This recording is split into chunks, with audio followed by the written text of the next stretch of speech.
Hello everyone, welcome to Cascade Psychology. I hope everything is good with you all. So before starting the video, let me introduce a bit about myself and my objective of this channel.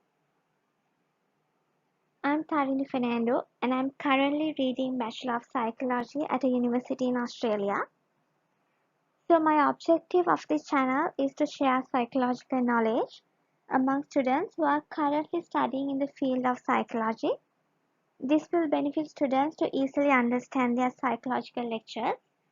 As in, after listening to a lecture, you can easily grab the idea of the lecture topic in a simpler way by watching these videos. I hope these videos will truly benefit you all to memorize the lessons. So I am planning to cover psychological modules such as Introduction to Psychology, Learning, Motivation and Emotion, Sensation and Perception, Behavior, Personality, Developmental Psychology, Memory and Cognition, Abnormal Psychology, and many other subtopics under each module. So let me talk a bit about benefits of psychology before starting the video. Unconsciously, we are using psychology on a daily basis, right? Just think about it. For example, talking with people, arguing with someone, or teaching our kids. So most of us don't realize the science behind these decisions. Psychology allows people to understand how their body and mind work. This will benefit to carry out our everyday life, to build good relationships, to improve communication, build our self-confidence, and enrich our career. So now, let's get started.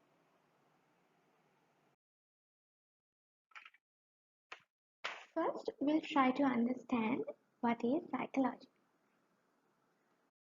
The standard definition for psychology is the scientific study of behavior and mental processes. So here, when you look at the definition, you get a question whether it's human behavior and mental processes or does this include animals also? You'll get an answer in my explanation. The term psychology was first used by Rudolf Goethals in 1590. The history of psychology dates back to the ancient Greeks. The term psychology is derived from two Greek words which are psyche and logos. Plato was the first to use the term psyche, which means the soul, and logo means knowledge. So now, when you put together these meanings, we can say psychology is the science of soul. Ancient Greeks believed that knowledge is nothing but science. So later, Aristotle stated that life has no meaning without soul. Aristotle was the first to make a write-up about psychology as well. Also, many other Greek philosophers defined psychology as science of mind. So they use the term science to define psychology because science includes a standardized procedure and it's systematic.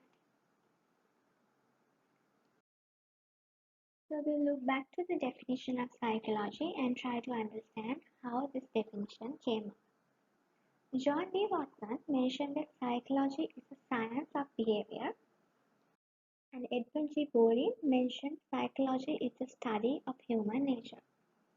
But these definitions were rejected because they mention it's only human behavior and mental processes, whereas later it was found that animals too have specific behaviors and mental processes. On the other hand, modern psychology stated that mind is intangible, which means you can't touch the mind, you can't feel the mind, and you don't know where does it exist. So the term mind was replaced with the term mental processes. Later, the term mental processes was also rejected because it does not include overt and covert behavior. Overt behavior means the external behavior which is visible for people outside, and covert behavior means the internal behavior which only the individual can view. And then Modern psychology attempts to understand psychology as any kind of behavior, cognitive processes, psychological events, and social behavior.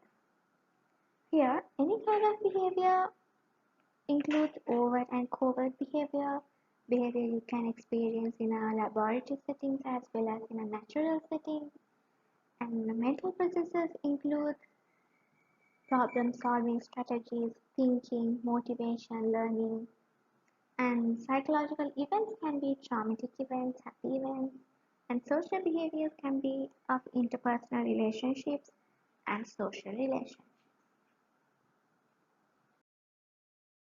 So then experimental psychology began in 1879 in Germany when Wilhelm Wundt founded the first laboratory dedicated exclusively to psychological research.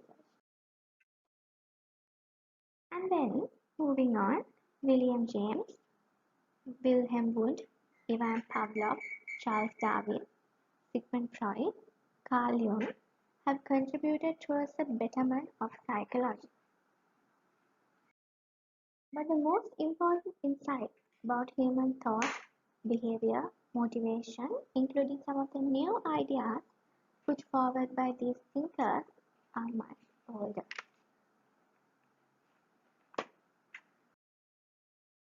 Moving on, there are a few psychological concepts. We'll see what are those. First, we have perception, which means the neurophysiological process, including memory, by which an organization becomes aware of and interprets external stimuli.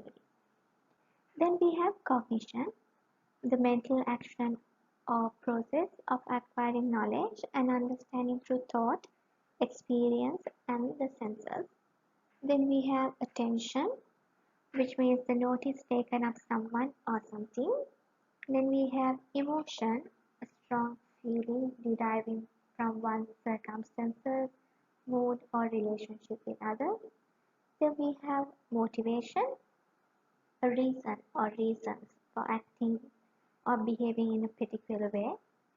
Then we have behavior, the way in which one acts or conducts oneself, especially towards others.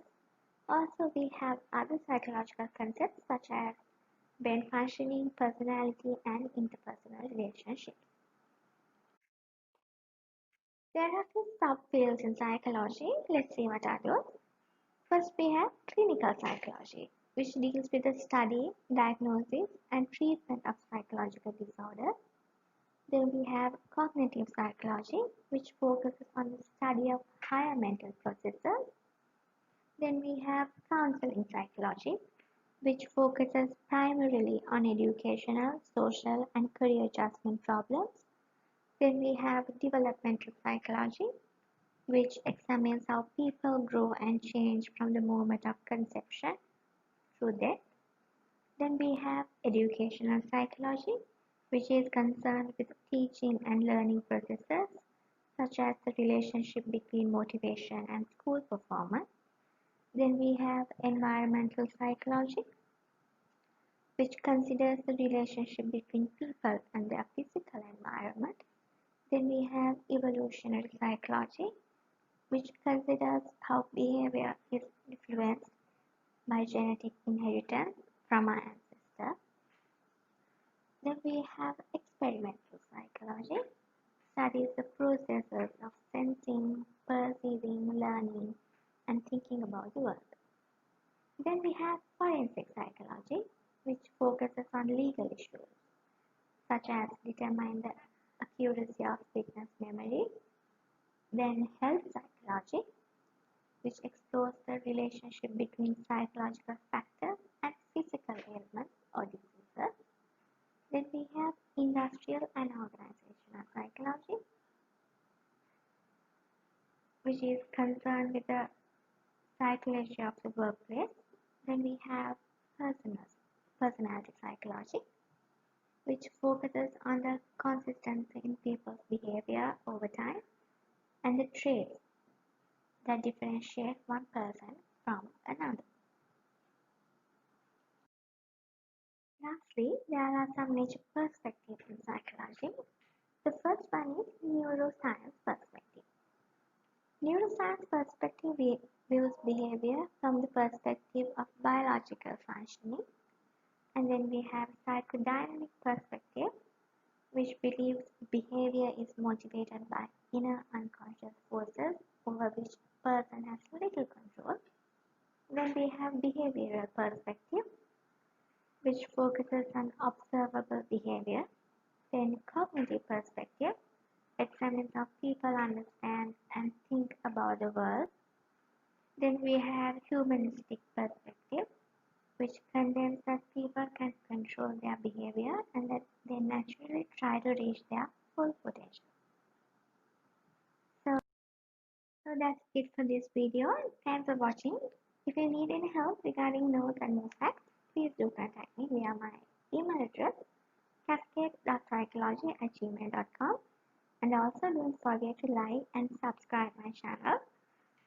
So watch my next video on intelligence. Have a good day.